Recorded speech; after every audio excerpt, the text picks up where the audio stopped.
Welcome to the STEM Sessions Podcast, the podcast that encourages you to do your own research. I am your host, Cody Colborn. To start off, yes, I'm finally back from an 11-month extended vacation. Well, actually, real life just got in the way. Family medical stuff, aging parent stuff, work, starting SoCal Science hikes. I basically just didn't have the energy reserves to publish the podcast. Fortunately, I started but didn't finish a dozen or so episodes, and hopefully, this will allow me to have an uninterrupted few months of episodes going forward.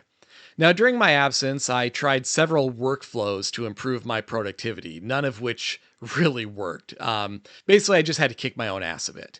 But that opened an unexpected YouTube rabbit hole of journaling videos, recommendations for bullet journaling, the difference between catch all notebooks and commonplace notebooks, and how keeping a Zibaldone will change your life.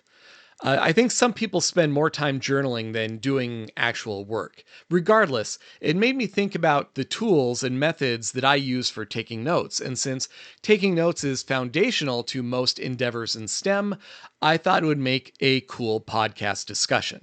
This is the STEM Sessions Podcast, episode 33. There's no best way to take notes.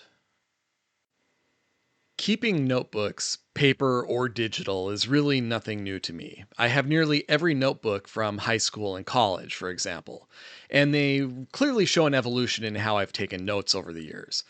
My dad always carried a memo book in his front shirt pocket before switching over to his phone in the more modern era.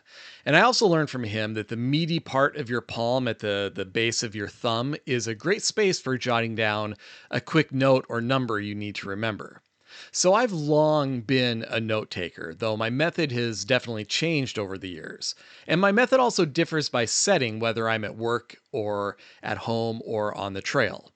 Now, when I started working 25 years ago, we didn't have any electronic note taking software. The Holy Engineering Notebook was standard. And I learned how to keep one in college. They told us to keep detailed records and dates of everything so you have artifacts in the cases of disputes over ideas. Of course, patent origination no longer applies since it's a first to file procedure, so that doesn't really matter anymore. But they also said it would help in case anyone challenged you over a solution, which has happened exactly 0 times in my career. Many of my coworkers used hardcover notebooks with lined paper. Pages are pre-numbered. In fact, they still use these notebooks. And while fancy and cool looking, that just seemed too restrictive for me, so I used graph paper notebooks instead.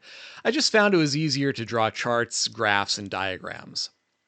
However, I quickly grew to dislike the inability to organize your notes. Yeah, I used a different notebook for each program, but within a book, notes on the same subject could be separated by many, many pages, and I found that inefficient and frustrating. Within a year or two, I switched to loose leaf graph paper and 3-ring binders. And I'm sure you know the graph paper I'm talking about. It's that pale green sheets of graph paper. I could divide the binder into sections without needing to skip pages in case I needed to return to that topic, and I could remove pages for easier copying or even reorder material as I needed. The pages were always dated, of course. You could tell when they were first created, but I could move them from section to section, alphabetical, however I wanted to organize things. And the system stayed with me for many, many years.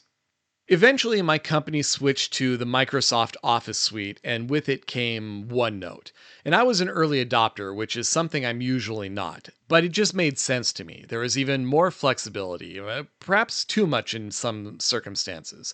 I could link to files, I could copy down URLs, I could capture screenshots, and the interface with emails and meeting notes was very advantageous.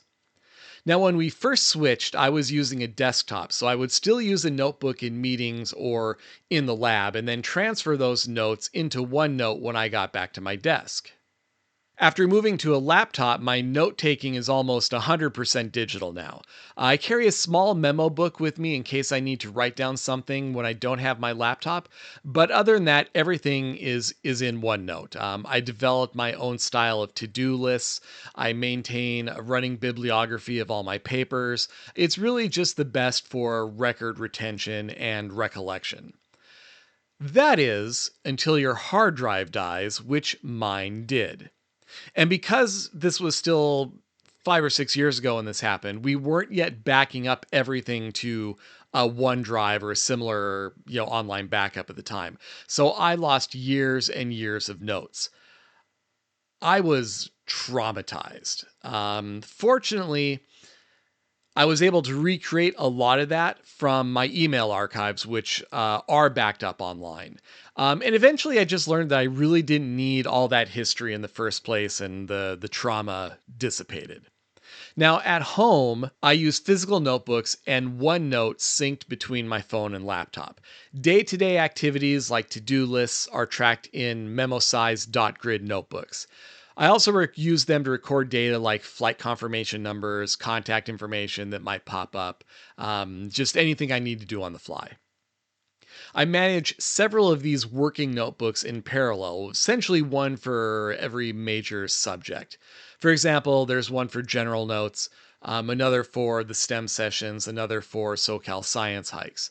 And when a notebook is full, I review it for any information I want to keep: phone numbers, email addresses, car maintenance info, veterinary info, whatever it might be, and transfer that information to a larger sized, more permanent record notebook.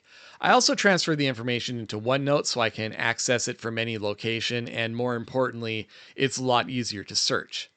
Now, for significant research, such as selecting plants for my landscaping or doing pre-work, pre-lookup on a hike, or even in a writing a podcast episode, I still use OneNote.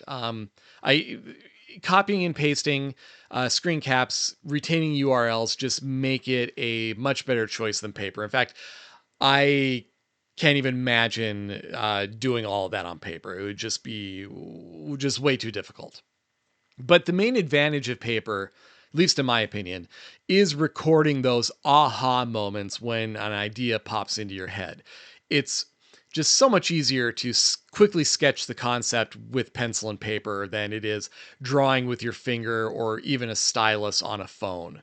Plus, you don't need to open an app or open your phone or boot up the laptop to write something down. You just flip to a blank page and you can immediately start jotting down your idea. So, for example, many months ago at around 10:30 p.m., a concept popped in my head for a way to store and present my giveaway notebooks that I use as prizes at the Ren Fair.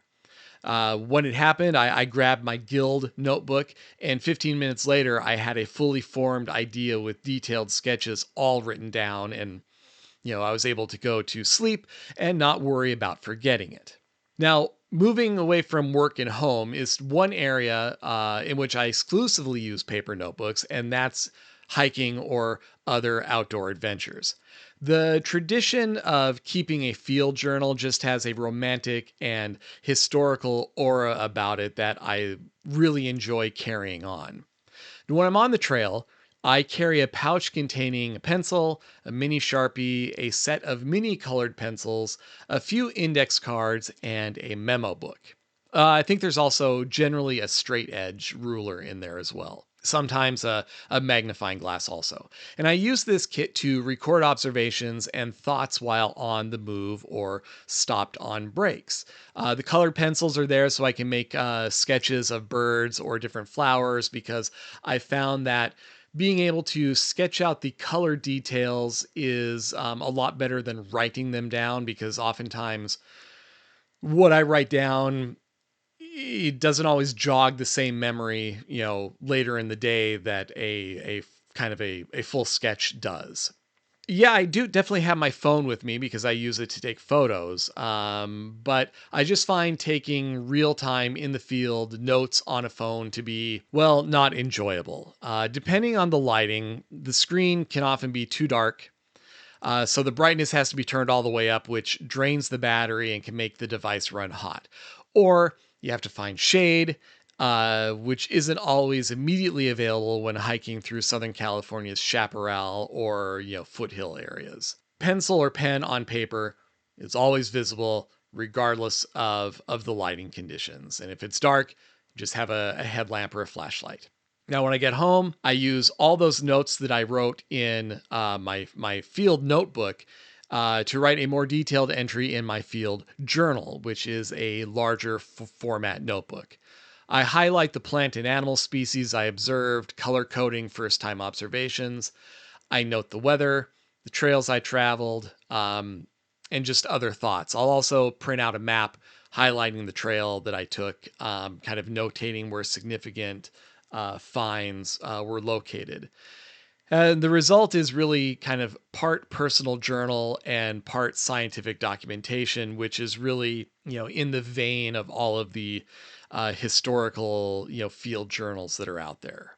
So while I use distinctly different methods while I'm at work, while I'm at home, or while I'm on outdoor adventures, one thing is kind of clear that handwriting notes definitely has its advantages, but so does recording your notes digitally. So really, in the end, there's no right way and there's no wrong way of taking notes and recording your observations. The only right way is the way that works for you. Thank you for listening to this episode of the STEM Sessions Podcast, a podcast researched, written, and produced by me, Cody Colborn. The show notes and transcript can be found at thestemsessions.com, which is also the best place to provide feedback, corrections, and value for value support. Remember, doing your own critical research will always be to your benefit, and any pundit or scientist that tells you, just trust me, bro, or scolds you for fact checking and questioning isn't offering true education. So until the next one, keep learning.